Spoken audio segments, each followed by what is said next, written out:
Paz do Senhor, amém?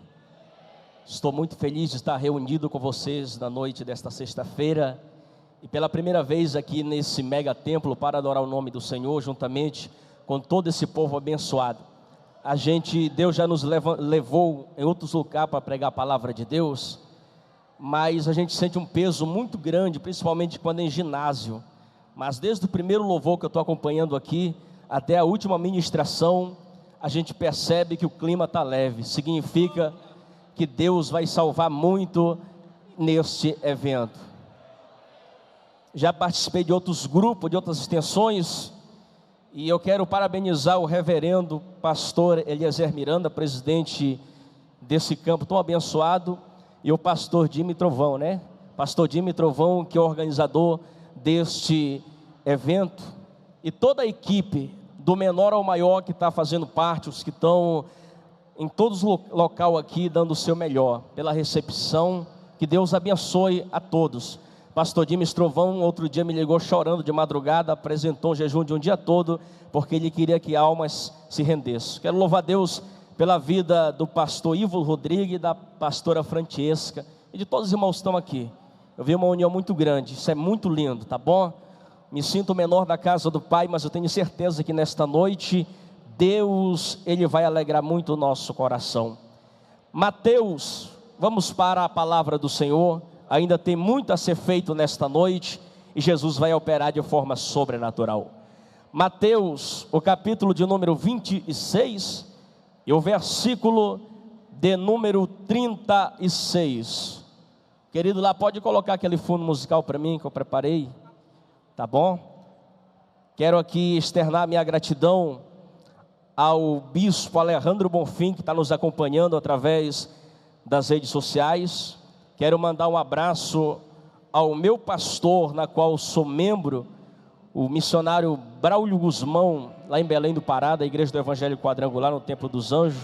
Tem uma equipe que está assistindo nesse momento essa ministração. Mateus capítulo de número 26 e o verso 36. Em seguida foi Jesus com ele a um lugar, e seus discípulos foram a um lugar chamado Getsêmani, e disse aos seus discípulos: assentai-vos aqui enquanto eu vou ali orar. E levantando consigo cerca de um tiro de pedra,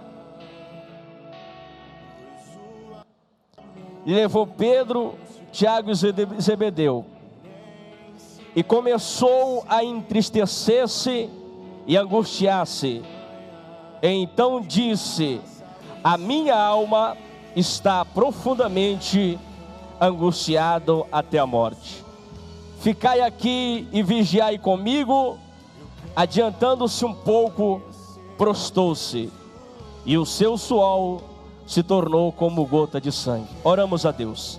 Senhor nosso Deus e nosso Pai, diante da Tua presença na noite desta sexta-feira, estamos aqui para transmitir a Sua palavra. Fala conosco aos nossos corações, em nome de Jesus. Amém. Podem assentar nesta noite e vamos prestar atenção nesta breve palavra. O fundo musical só um pouquinho mais baixo, tá bom? Igreja do Senhor, amados irmãos, pastores, lideranças e liderados. Eu quero nesta noite pregar debaixo do seguinte tema: porque Ele vive. Diga comigo toda a igreja: porque Ele vive. Sabemos que depois da última Santa Ceia, na semana da Páscoa, Jesus, como de costume, significa que Ele sempre ia ao Monte das Oliveiras para clamar ao Pai, para orar ao seu Deus. Esse dia não é mais só um dia comum. Dessa vez Ele reúne os seus 3 melhores amigos, Pedro, Tiago e João, e sobe ao Monte das Oliveiras para fazer o último clamor, para fazer a última petição ao seu Pai. No caminho do local até o Monte das Oliveiras, eles começam a ter um diálogo muito forte. Acredito eu que um diálogo muito sensível, porque nesse momento Jesus começa a falar para os seus melhores amigos que a sua alma estava angustiada, ou seja, ele estava triste, e como homem, ele sentia o peso da responsabilidade de enfrentar a morte, de enfrentar o maligno, de enfrentar as potestades. O que mais me chama a atenção nesta reflexão bíblica é que no momento em que Jesus vai subir ao Monte das Oliveiras, ele traz uma lembrança à tona, à mente e ao coração dos seus amigos. Imagino eu que ele começa a lembrar que ele pega 12 homens e trata esses 12 homens. Daqui a pouquinho ele dá ordem, daqui a pouquinho ele outorga esses homens a expulsar espírito maligno, a colocar mão sobre doentes e repreender as enfermidades. Só isso não para, porque eu começo a entender que o amor dele foi tão grande para com a nossa vida, para com a vida do homem, que sem querer em troca 10 centavos ou 5 centavos ou nada, sem querer reconhecimentos, um dia ele chega em uma cidade chamada cidade de Naim, e ali naquela cidade havia uma cerimônia fúnebre, ou seja, uma senhora ia enterrar, ia sepultar o seu filho. Juntamente com o filho dela, ela estaria enterrando toda a sua história. E sem querer fama, sem querer reconhecimento, esse homem, ele olha para a situação daquela mulher e ele é capaz de desafiar o espírito da morte.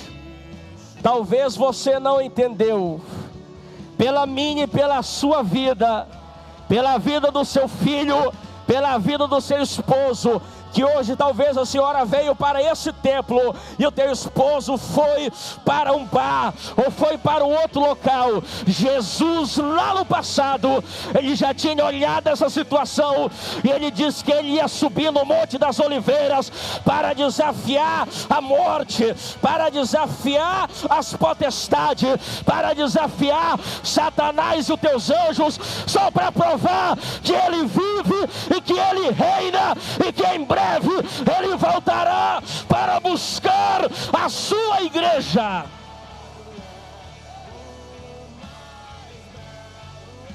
Os dias se passam e agora eu vejo Jesus em outro cenário.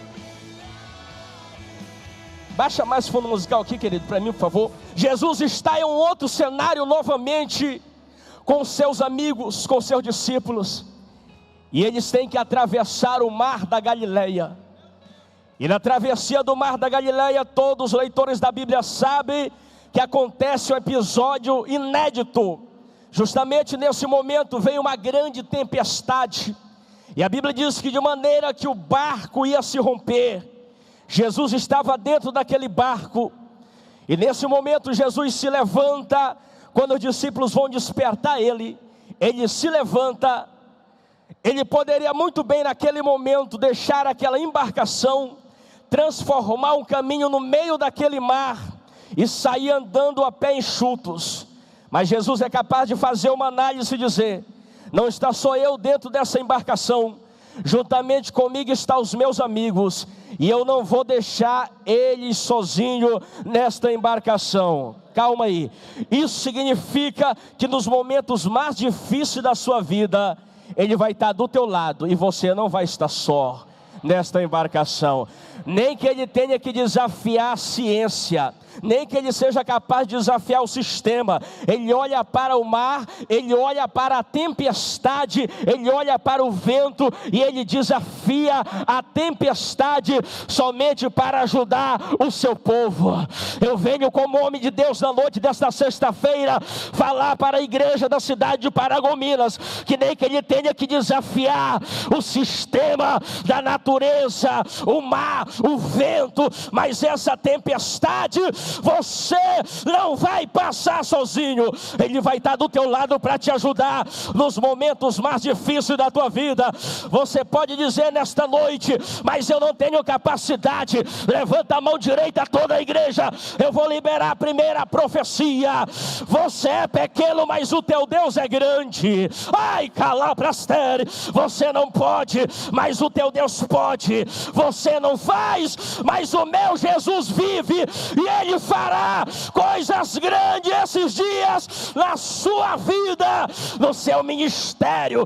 Você que largou a tua família para vir esses dias aqui, dá o seu melhor. Talvez você diz: poxa, quase que eu não chego em Paragominas, mas você chegou aqui porque Deus tinha algo grande através da sua boca, através da minha vida, através da vida da senhora, através da vida do Senhor. Ele vive em nossa vida, Ele vive em nosso coração. Uma coisa que me chama muita atenção, queridos, é que Jesus, Ele faz um pedido para os seus discípulos. Ele diz: depois de tudo isso, nós já fomos em aldeias. Outro dia, meus amigos, eu curei 10 leprosos, e somente um voltou para agradecer. Sabe, tinha um homem que estava há muitos anos desesperado, na beira de um caminho, sem nem um centavo. Ele cura o cego de Jericó, e por aí vai. Mas eram os últimos dias dele na terra, e ele sobe com seus melhores amigos para o Monte das Oliveiras. E quando ele sobe no Monte das Oliveiras, ele faz um pedido aos seus discípulos. Eu queria pedir algo para vocês nesse momento. Imagino eu a expressão dos discípulos: o Senhor pode falar que nós estamos aqui para atender. Ele disse: eu queria pedir algo simples nesse momento.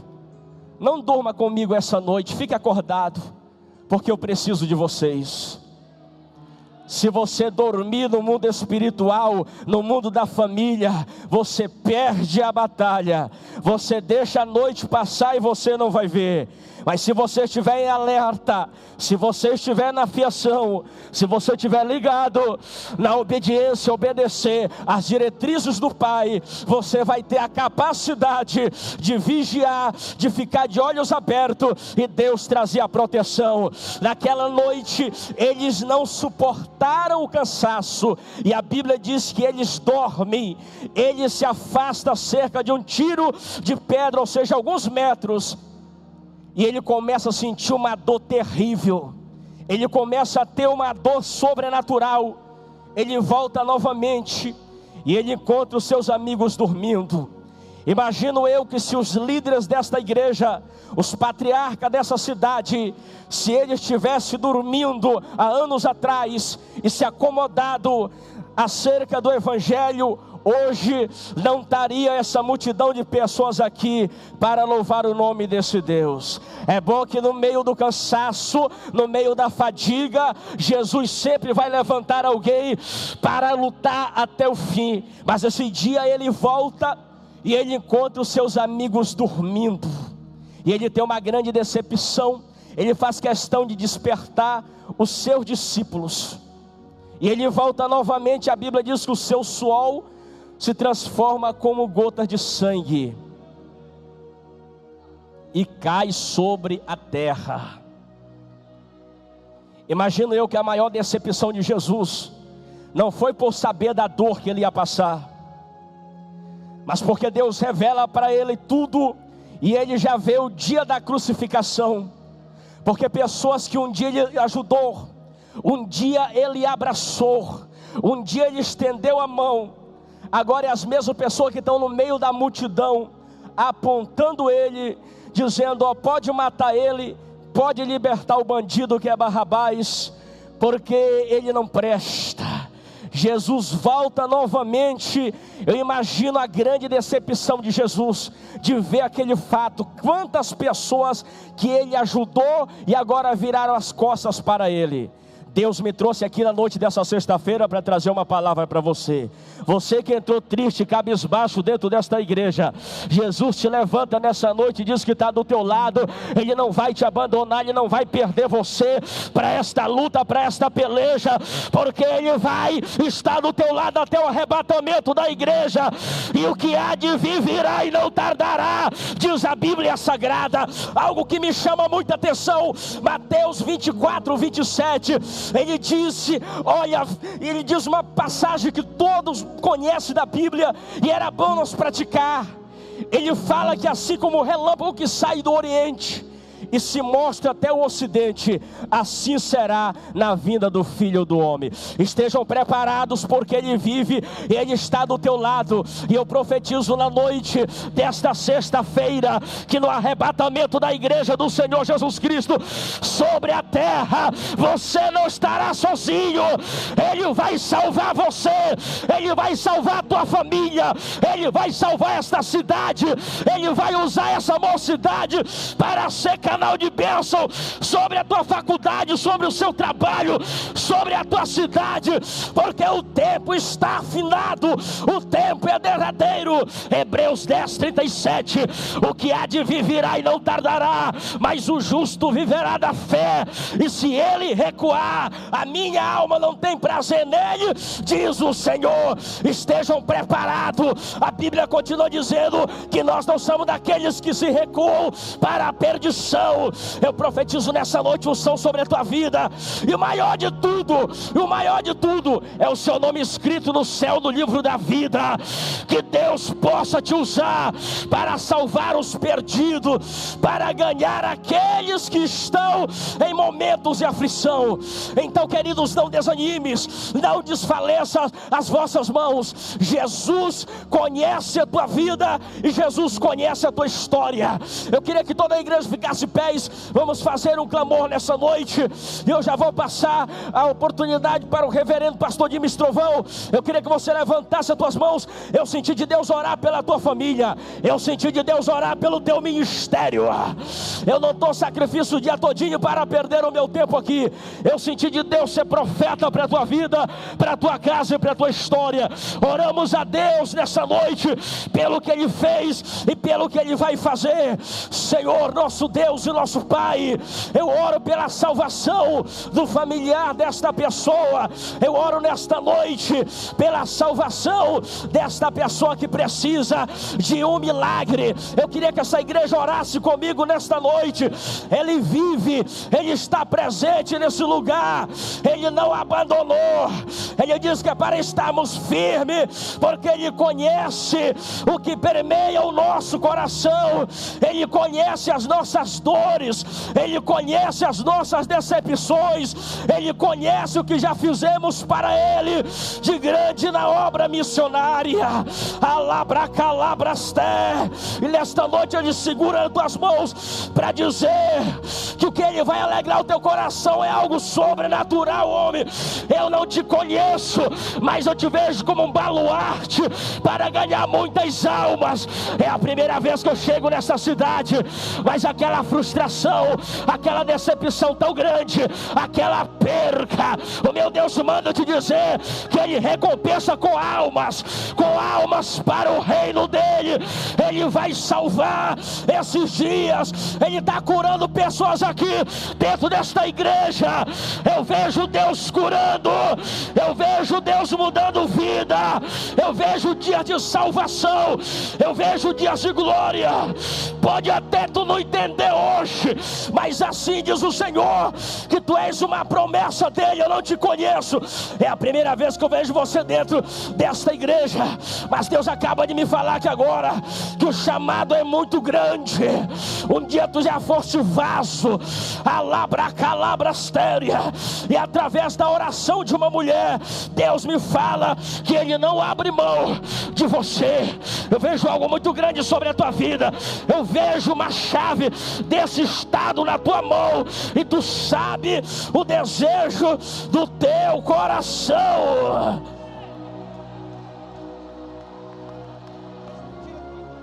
Oh glória!